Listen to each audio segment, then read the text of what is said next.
wonder, soos ons nou in ons 3de week is, of van julle se yskaste ook sulke goedjies in het. Sulke bakkies waardeur jy nie kan sien nie. Het julle sulke goed in? So ons het sulke goed in ons yskas. Hierdie is 'n ou kosblik en hy het baie beloftes hierdie ding partykeer.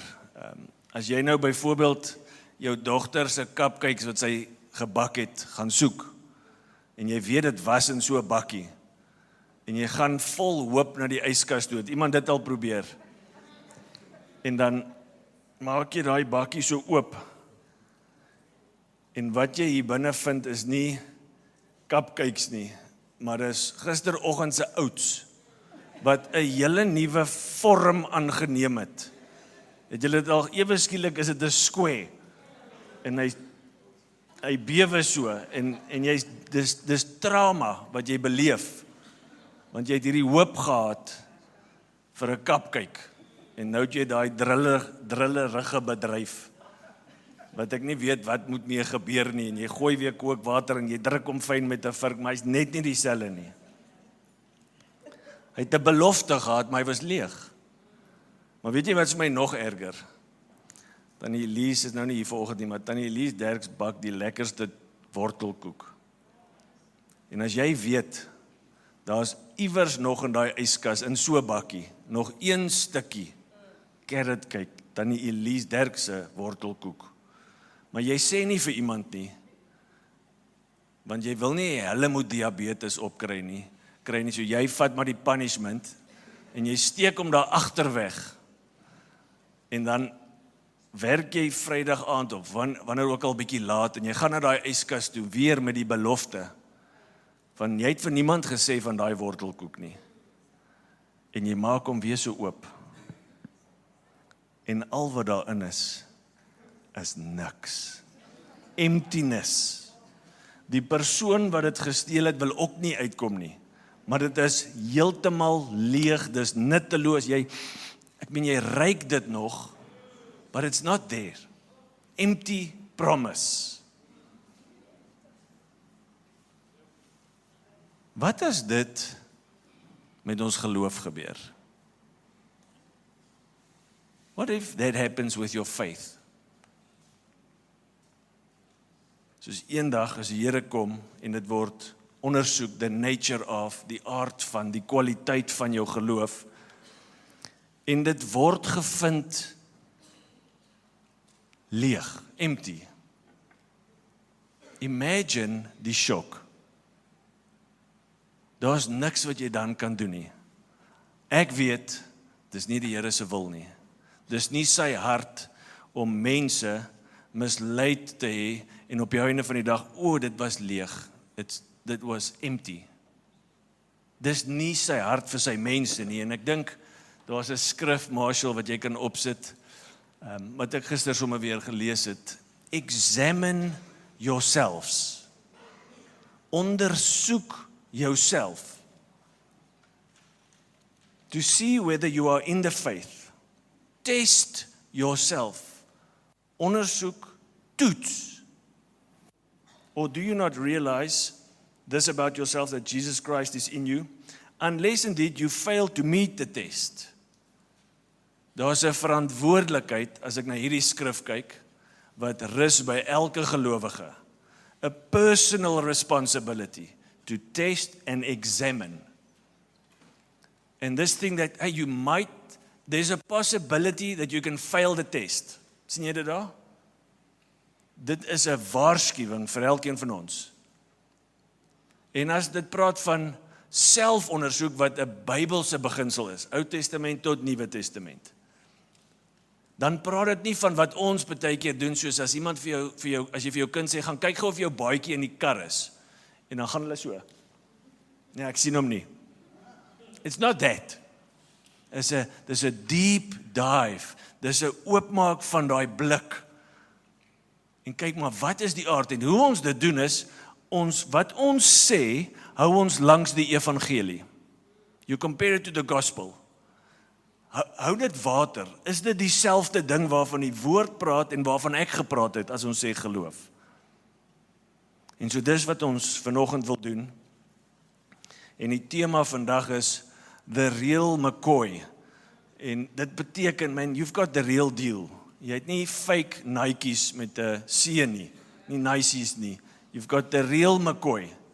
Jy het nie fake faith nie, you've got the real deal. Hoe weet ek of ek dit het? En wat doen ek as ek agterkom, man, I've got a bit of a empty promise thing going on. Ek sê baie goed, maar dit weeg nie op nie. Wat doen ek met dit in my lewe? So jy kan jou Bybel oopmaak by Jakobus 2 vers 14 tot 26, James 2 vers 14 to 26. Ons is in ons 3de week van hierdie reeks wat ons kyk uit die boek van Jakobus, en die idee is, dit is onderweg, I'm on my way om meer soos Jesus te word. Jakobus 2 vers 14 tot 26. Ek gaan vir ons die Afrikaans lees.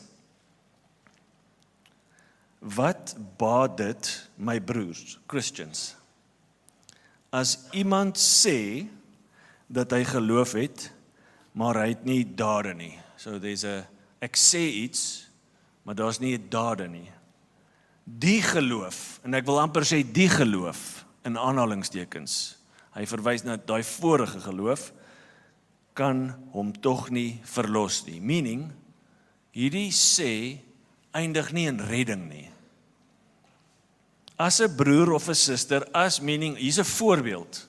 Het julle al agtergekom dat dit is Jakobus se patroon, hy shock jou, en dan kom hy met 'n voorbeeld.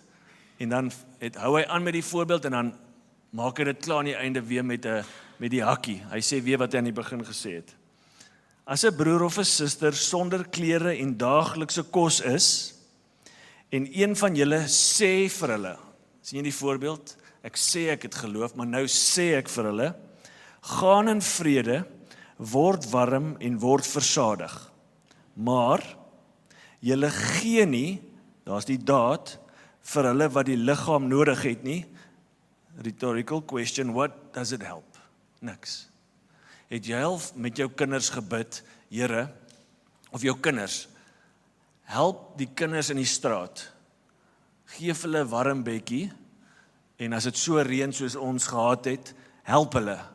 Het julle dit al gebid? Het jy al jou kinders dit gehoor bid? En dan sê ons amen. En ons hoop dat Jesus een of ander spaceship sal stuur en intree. Dieselfde beginsel. Dis hoekom ons kinders probeer leer in ons kinderkerk, hier's jou aksiestap. Don't just say, do. En ek leer by my kinders, want ek leer hulle om so te bid, pas op. Dis nutteloos. As ons sê, maar ons doen nie. Vers 17, so is geloof alleen, as dit nie op dade uitloop, belangrike woord, uitloop, as dit nie op dade uitloop nie, dood. Maar as iemand sê, here's the pushback, nee, dit kan nie wees nie, hier's ons wat sê, nee, dis verkeerd. Maar as iemand sê, jy het geloof en ek het dade, hy wil dit doen, ek wil geloof van dade skei, twee aparte dinge maak. Maar as iemand sê, jy het geloof en ek het dade, wys dan vir my jou geloof sonder jou dade. Maak die bakkie dan oop. Kom ons kyk, wys vir my wat die niks is nie. Wys vir my dit. Dis wat Jakobus sê. Wys dan vir my jou geloof sonder dade en ek sal jou uit my dade. Iets te doen met die uitloop, iets met uit my dade, my geloof wys. En dit kom na die hantering, die vorige gedeelte, van jou naaste lief hê. Onthou jy, laasweek, moenie net sê nie, betoon. Liefde sê nie net nie, Jesus het nie, Vader het nie net gesê, oh, for God so loved the world, period. Nee, hy het gesê, hy het sy seun gestuur, hy het dit betoon. So dit kom na hierdie gedeelte, en dan vat Jakobus dieselfde konsep, sê en doen, sê en betoon, en hy apply dit tot geloof in Jesus Christus. Dieselfde beginsel. En hy sê, geloof wat alleen is, geloof sonder dade is nutteloos. dis leeg, dit help nie, dit is dood. Men, wil ons nie om hierdie ding dans nie? Wil ons nie regtig hieroor praat nie? Wil ons nie maar eerder net die deksel toemaak en sê, ek het geloof. Ek het die data in my kop van Jesus. Maar ek wil nie gaan ondersoek doen daar binne nie, want ek is eintlik bang vir wat, en so wat ek doen is, it's a coin toss, 50, kom ons kyk maar, dis nie wat ons met hierdie ding moet doen nie. Vers 18 is hierdie persoon wat terugdruk en sê, maar okay, ek wil my geloof en my dade skei. Ek gaan kerk toe, ek doen seker goed, ek sê, ek is 'n Christen, ek het selfs geloofsbelydenis afgelê iewers in my geskiedenis. Ek het al hierdie goed gesê, maar daar's nie iets in my lewe wat dit wys nie. So ek wil dit skei, sê is genoeg. Dis wat daai ou sê. In fact, as jy wakker is, gaan jy Romeine 10 vers 9 dalk oproep en sê, hier's wat Paulus sê, want dit klink vir my of Jakobus en Paulus bietjie in verskillende rigtings gaan. As jy met jou mond bely, you confess with your mouth, Jesus is Lord, as ek dit confess, en met jou hart glo, wat ook al dit beteken, dat God hom uit die dood opgewek het, sal jy gered word. Jan, ek sien niks van dade daar nie. I see no deed, no actions. It's just a confession. 1 Korintiërs 12 vers 3 sê die volgende, niemand kan uit hulle self sê, Jesus is Here nie. No one can make that confession on their own. Dis deur die Heilige Gees, dis deur God se krag, dat jy daai confession kan maak en is waar. As ons Romeine lees, moet ons besef, daar was 'n keiser. Caesar was Lord. En as jy as Christen daai tyd gesê het, Jesus is Lord. Man, that had consequences. Jy sou dit nie net op jou TikTok gesit het nie. Het iemand TikTok hier of jy ken TikTok? Tommy, jy het 'n account, jy weet. #Tommy, the mechanic, whatever, ek weet jy het. Maar jy sou dit nie net op jou TikTok gaan sit nie, want dit gaan dalk die ding wat TikTok hier binne, laat ophou TikTok, hulle gaan jou dalk doodmaak. So it was a weighty matter. Dit was nie wat ons vandag sê, Jesus is Here, amen. Die feit dat iemand sê, that confession is not merely a confession, it is a consequence of faith. Dis 'n gevolg van ware geloof.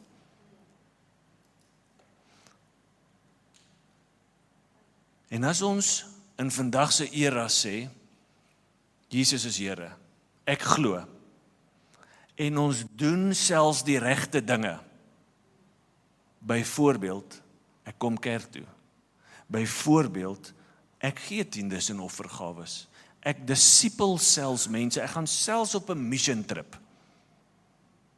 As ons sê yes en ons doen hierdie goed, is dit nie te sê jy gaan hemel toe nie. Want jy kan al daai goed doen, nie as 'n uitloop nie, maar as 'n siek poging om jou geloof substance te gee, om dit legit te probeer maak. Tithes, offerings, praying. Here, kyk hierso, check wat het ek gedoen. Die Here sê, filthy rags. As dit nie 'n uitloop is nie, so ons moet verstaan wat's uitloop, ons kom daarby, is dit dood. En hier's die probleem. Sulke geloof verlos nie. Dis massive. Daai tipe geloof red nie 'n mens nie. Die duiwel sal jou daar hou. Die duiwel sal jou daar hou, want hy weet, ware geloof is nie leeg nie, hy weet dit. Hy weet ware geloof is kragtig.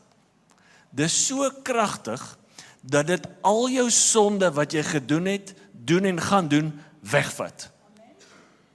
Hy weet dit. Hy weet dit is so kragtig, dat dit dooie mense lewend maak.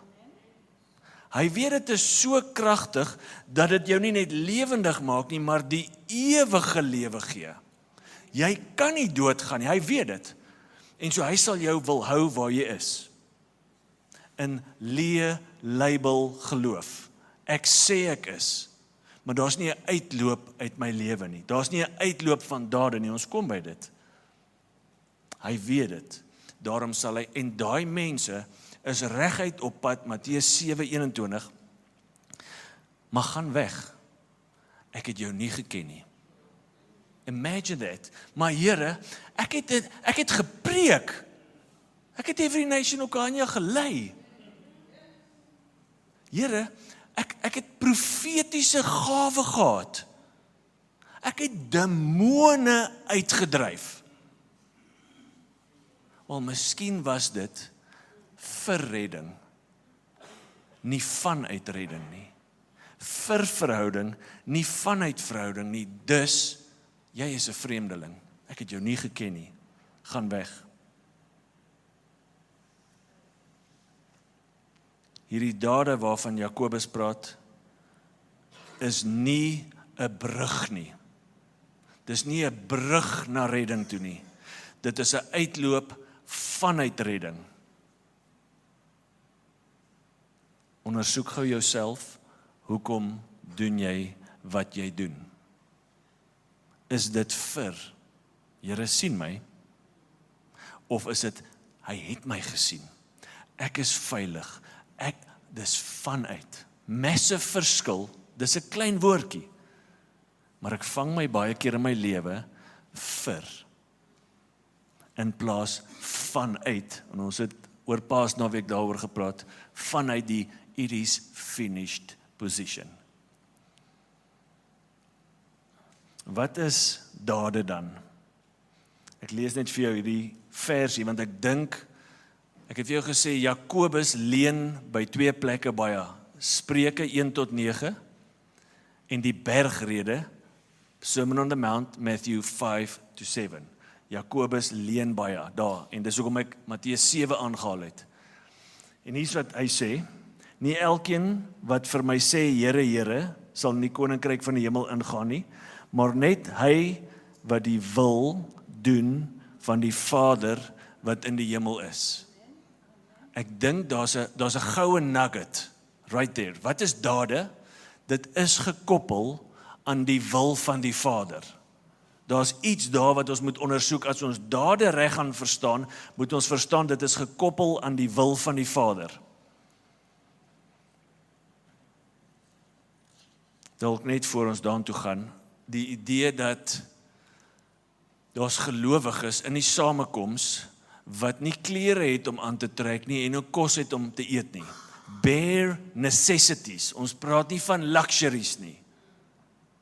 Van julle weet hoe dit voel as jy nie weet wat ons vanaand gaan eet nie. Van julle weet. En hy sê, as ons dan net sê, en in hierdie groep mense, ons doen nie iets daaromtrent nie, dan is ons daai mense met leë geloof. 'n Kantnota, vir almal van ons, wat hier leef, die konteks van die boek van Jakobus, is daar was vervolging onder Christene, uitbuiting, rykes by die armes uit, die Romeine by die Christene, Jode uit, hulle sleep hulle hof toe, hulle vat hulle land, hulle vat hulle goed, hulle is in daai situasie nie omdat hulle noodwendig lui was nie. Die Bybel praat nie luiheid goed nie. Nie een keer nie. In fact, in Spreuke, Spreuke 10:4, a slack hand causes poverty. Hierdie skrif sê nie vir ons, okay, word deel van 'n kerk, en jy kan maar lui wees, en bak kan staan by die kerk nie. Dis nie wat dit sê nie. Maar hier's wat dit sê, daar gaan arm en ryk mense wees in 'n kerk. En van hulle gaan in omstandighede beland wat hulle nie voorgevra het nie, hulle is nie lui nie.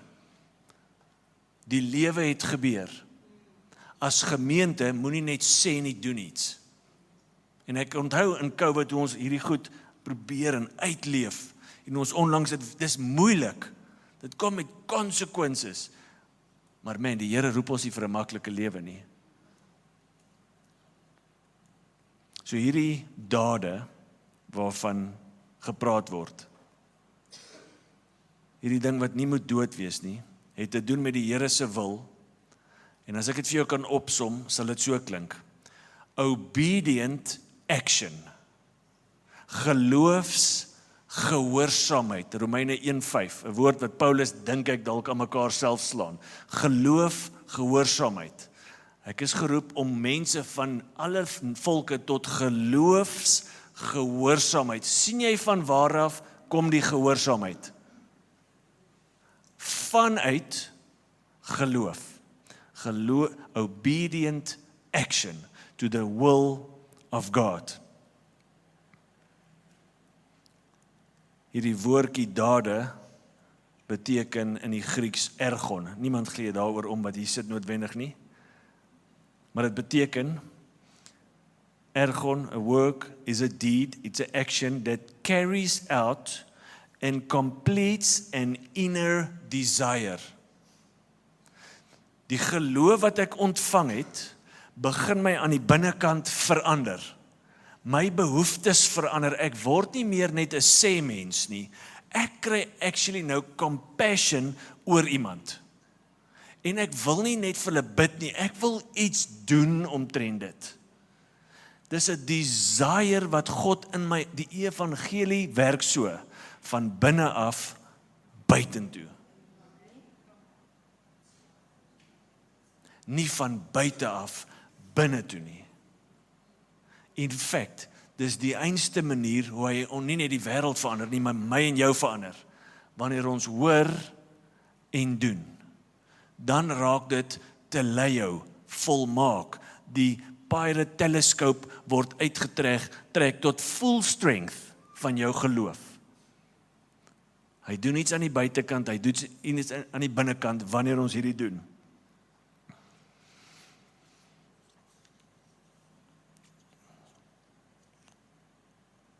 So ware geloof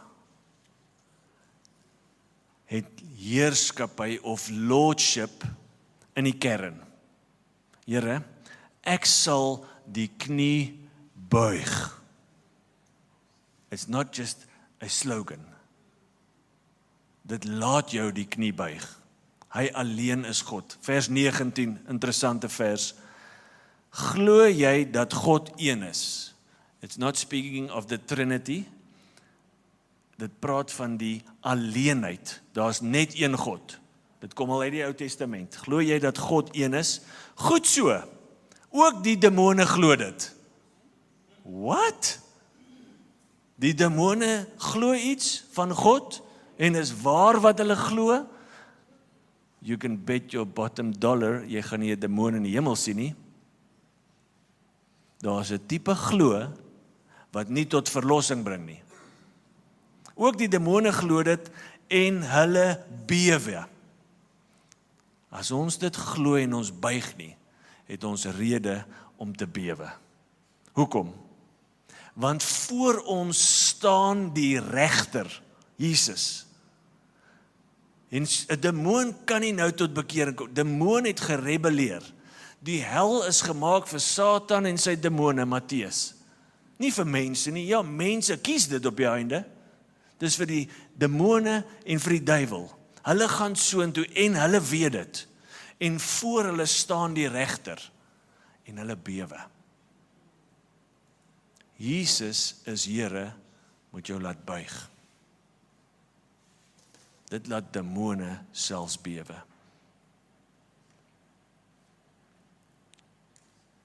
Daar's hierdie mooi sin wat sê, as dit nie op dade uitloop, dan is dit niks seggend, dit is nutteloos. Hierdie woordjie dade, en jy kan een aangaan, Marshall. Dis die woordjie uitloop, en die ding is, reddende geloof het altyd hierdie ding. Jy kan dit nie skei nie. Die woordjie is echo, sien jy dit? Reddende, ware geloof het altyd echo. Dit loop altyd uit.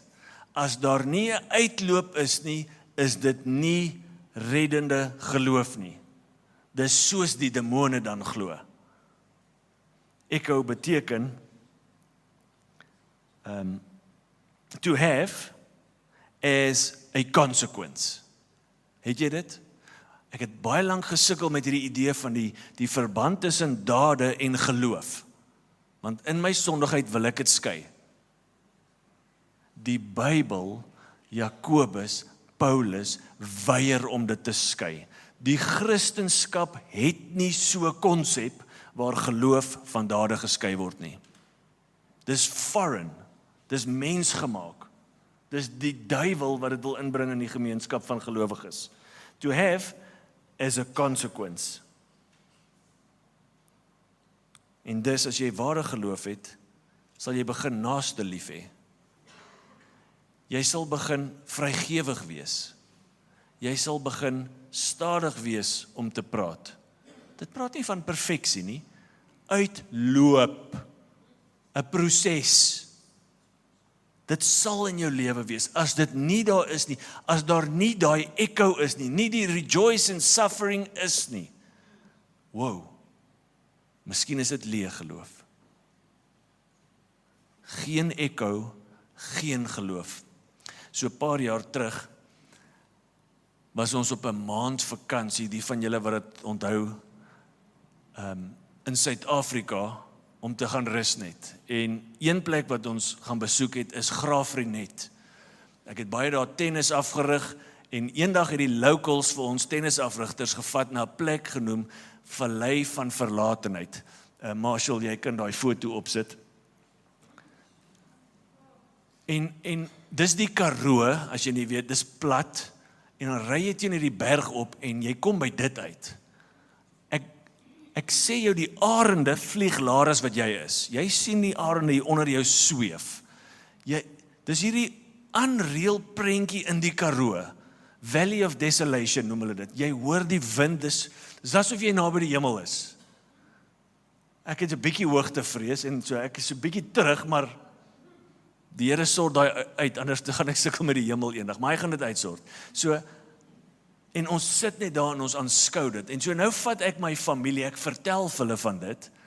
En is winter, dis Junie, Julie, 300 kilos weg van die see af, en is 'n mistige oggend. Men, ons is net daai dag daar in Graafrenet, ons het daar oorgeslaap, ons gaan verder ry Jeffreys Bay na my ouers toe. Dis mistig asof jy by die see is. En ons ry nou maar op teen hierdie groot berg. Ons kom daarbo en ons is in die wolke. Jy sien nie voor jou nie. Dis ijskoud. En ek het so behoefte om vir hulle net dit te wys, dat hulle beleef wat ek beleef het, hoe mooi dit is, en die arende sweef, en is kumbaya, alles is great. Maar ek sukkel om vir hulle te verduidelik. En iewers, of dit nou ek of een van die kinders was, skree iets, maak soos 'n bobbejaan of iets. En dit echo. Dit slaan so terug na ons toe. En natuurlik met klomp jong klein kinders, kort voor lank is dit 'n groot grap, tot my vrou se frustrasie dink ek, want ons gou net, ons maak alle rande weird geluide en dit kom terug, having a ball. En ek besef toe ek daaraan dink hierdie week, dis dit. As ek skree geloof, en al sien ek dit nie daar nie, daar's nie 'n echo nie, dan is daar nie 'n rots daar nie. As jou lewe gebou is op die rots, dan sal daar 'n echo wees. Al sien jy dit nie, al kan jy moeilik verduidelik, daar sal 'n echo wees. Dis die teken dat daar is 'n rots in jou lewe. As ek op 'n boot staan en ek vertel van hulle van hierdie kraans en ons skree en kom niks terug, dis niks anders as misleiding nie. Sien jy die verband tussen dade en geloof?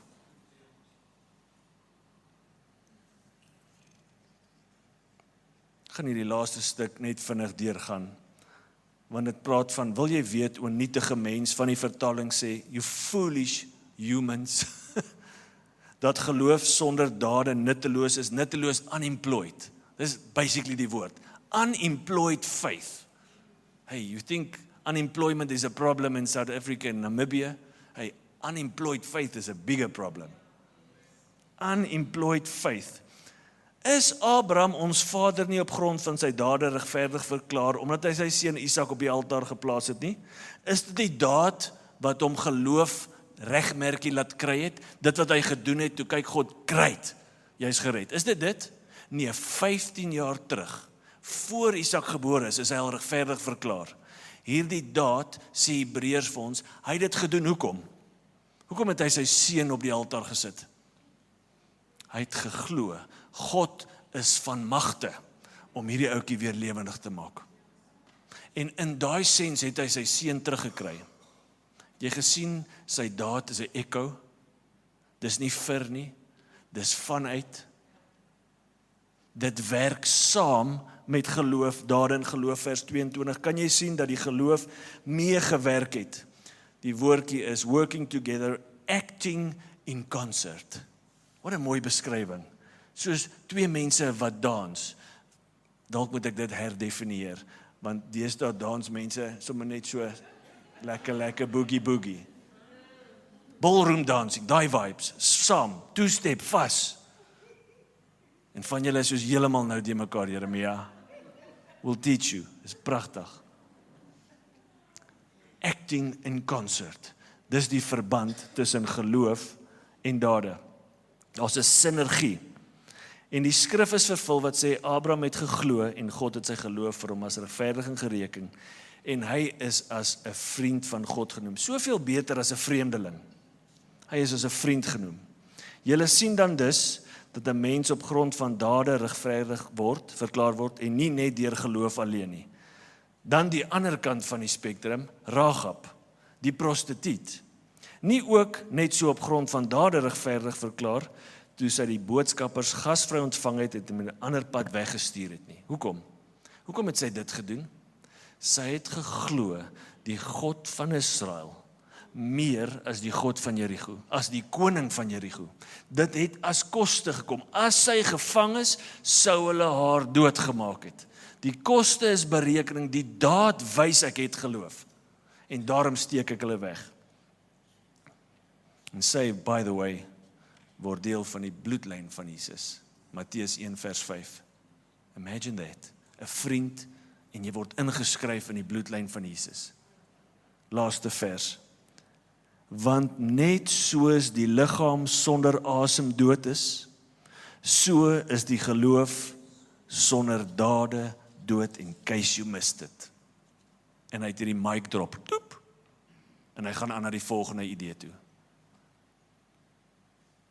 Ons besef dat 'n liggaam wat dood is, wat nie asem het nie, is dood. Ons besef dit. So menslik soos ons is, ons weet daai liggaam kan nie aan life-giving impulses reageer nie. Die woord kan inkom, als kan inkom, maar dit is dood hier binne. En wat ons probeer doen, ons probeer mooi make-up op hierdie ding sit, op hierdie kops, ons probeer allerhande CPR masjiene inplak, net om hierdie konsep aan die gang te hou. Wat moet ons doen met dit? Pull the plug on dead faith. Trek dit uit. Dis dood. Dit kan nie kunsmatig aan die gang gehou word nie. Dis nutteloos. Dit bring nie verlossing nie. Wat gemaak as jy dit in jou lewe sien? Wat doen jy as jy agterkom, maar ek is 'n sê-mens. Ek het nie 'n echo nie. Ek dink dis die evangelie. En as Jesus, dis die God wat inkom in 'n liggaam wat nie asem het nie, en hy skep in Genesis 2, hy skep die mens uit stof en grond, en ek picture dat hier lê die mens, alles wat nodig is. Adam, volledig, maar dood. Wanneer het daai mens lewendig geword? Toe God lewensasem inblaas, toe sê het, and it became a living being. God se asem bring lewe. Hy doen dit by skepping, maar hy doen dit later weer in die mens. As Kolossense 2 vers 3 sê, julle wat was dood deurdat julle gesondig het. Kolossense 2, julle was dood deurdat julle gesondig het. En deurdat julle sondige natuur nog nie weggeneem was nie. God het julle egter saam met Christus lewend gemaak. Deurdat hy al ons sondes, hy blaas asem in by die skepping en dan blaas hy asem in by redding. Skepping, redding, deur sy lewendgewende asem. Het jy dit? As jy nie dit het nie, ter vergeefs dade. Daar sal nie 'n uitaseming wees van dade, want hy het nie ingeasem in ons nie. Maar dit stop nie daar nie. In Johannes 20 kom hy en hy blaas oor sy disippels. Dis geredde disippels. Hy blaas oor hulle en hy sê wat? Ontvang die Heilige Gees. Hy blaas 'n voorsmaakie van wat gaan kom 'n paar dae daarna by Pinkster. En ons werk by the way op na Pinkster toe waar ons vandag staan. Dit kom. 'n Voorsmaakie want die Heilige Gees so op hulle uitgestort dat hulle gaan oorloop. Dis skepping, dis redding en is bekragtiging deur sy asem. Maar dit stop nie daar nie. 2 Timoteus 3 vers 16, Marshall praat van elke woord van God. It's God breathed. Enigste plek in die Bybel en in Grieks waar daai woordjie God breathed. Dis 'n unieke woord.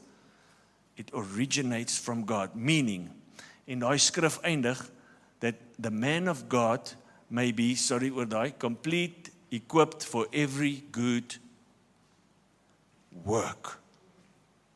Elke oggend, as jy jou woord oopmaak, en jy is geskep, is daar enige van julle wat geskep is?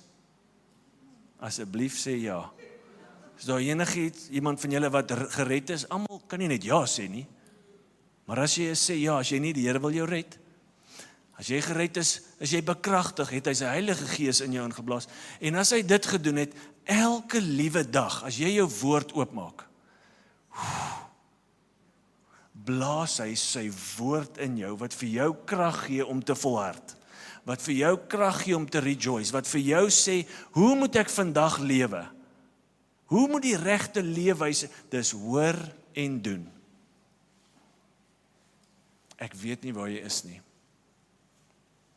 Ek weet jy is geskep. Ek weet van julle is gered. Ek weet van julle wil die Here dalk vir die eerste keer regtig red. Ek weet alle mense het sy invulling nodig en alle mense het sy woord nodig. Ons het nodig dat hy in ons moet inblaas. Ek weet nie waar jy is nie. Ek weet nie of jy depressie face, ek weet nie wat die storms als aan jou gedoen het hierdie week nie. Ek weet nie, maar ek weet ons het sy asem nodig. En ons sluit af net met een liedjie. Jy kan net daar sit. Jy kan saam sing en hier's die gebed. Here, vul ons met u Gees. Of dit is vir nuwe krag, of dit is vir redding, of dit is net vir Here, ek wil môre net sien, ek wil net vandag maak. Hy sien jou en hy is hier. Ons sluit af net met dit so. Marshall Miller, julle kan vir ons dit speel. Mag die vrede van die Vader se liefde met jou wees. Mag die vreugde van Jesus se afgehandelde werk aan die kruis met jou wees. En mag die volheid van die Gees met jou wees. Gaan in vrede, vreugde en volheid in hierdie wêreld in en gaan echo daar buite. Amen.